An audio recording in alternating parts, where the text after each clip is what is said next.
در شهر دوشنبه تحت عنوان حکیم میسری طبیب حاذق، شاعر ممتاز و تاجیک اصیل، همایش علمی معرفتی با اشتراک وسیع نمایندگان صاحب کسب و کار گوناگون و گروه دانشجویان برگزار گردید. همایش به گرامی داشت خاطره فرزند حکیم و فرزانه ملت تاجیک، طبیب حاذق و شاعر و ادیب کلاسیک حکیم میسری بخشیده شد. اشتراکداران چرابینی ابراز نمودند که حکیم میسری یکی از طبیبان توانمند، شاعران ممتاز و اندیشمندان برجسته ملت تاجیک می باشد که سال 935 میلادی در سرزمین خراسان به دنیا آمده است. او سالهای 980-981 میلادی کتاب پزشکی و نظمی خود را با نام دانشنامه که در آن اصولهای طبابت همه گونه بیماری‌ها با طریق گیاه‌درمانی درج گردیده است، با زبان تاجیکی تألیف کرده است. حکیم میسری یکی از آن دانشمندان است که در مرحله خیلی هم حساس که مسئله های ملی تاجیکی خدشه‌دار می شدند و زیر تأثیر سیاست های اجنبیان قرار داشتند، در عصر 10 توانسته بود که با زبان تاجیکی کتاب را ایجاد کند که هم زبان تاجیکی را خصوصیت علمی ببخشد و هم علمی طبی تاجیک را به نظم وارد کند. یعنی که هم برای نظم تاجیک خدمت کرده است، هم برای طب تاجیک خدمت کرده است و هم برای زبان علمی تاجیکی خدمت کرده است. بنابر همین ما همچون محققان تلاش می نماییم که در پرتو سیاست فرهنگ پرورانه پیشوای معظم ملت شخصیت های خدمتگزار، شخصیت هایی که برای ساحه های مختلفی ملت ما خدمت کردن، اونها را پاسداری کنیم.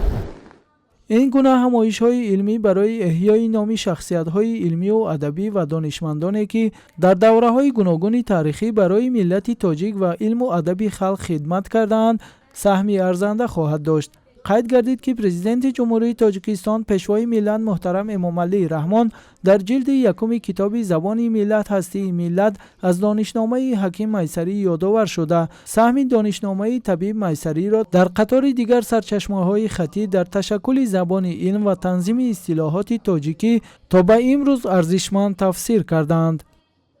هدف ما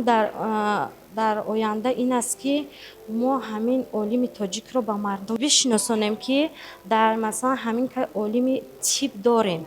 که پیش از سینا بودن و زیاده از 420 اثر خود را با شعر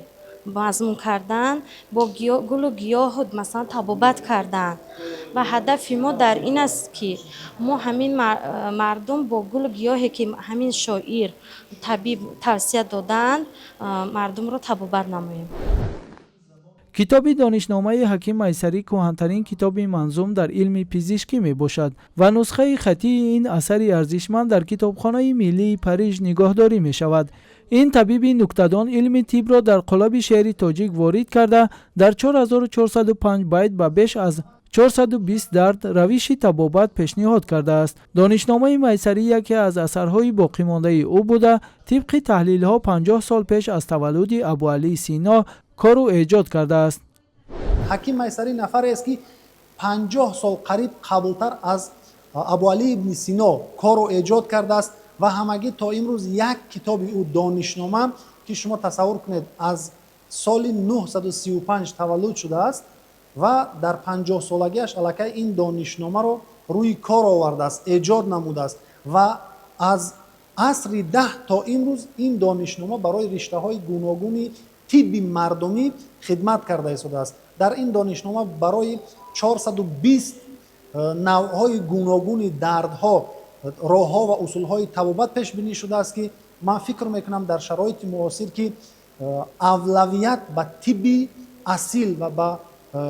گیاه‌ها و به شکل گیاه درمانی است. حکیم میسری و آثار حکیم میسری میتواند برای ما خدمت شایسته کرده باشد.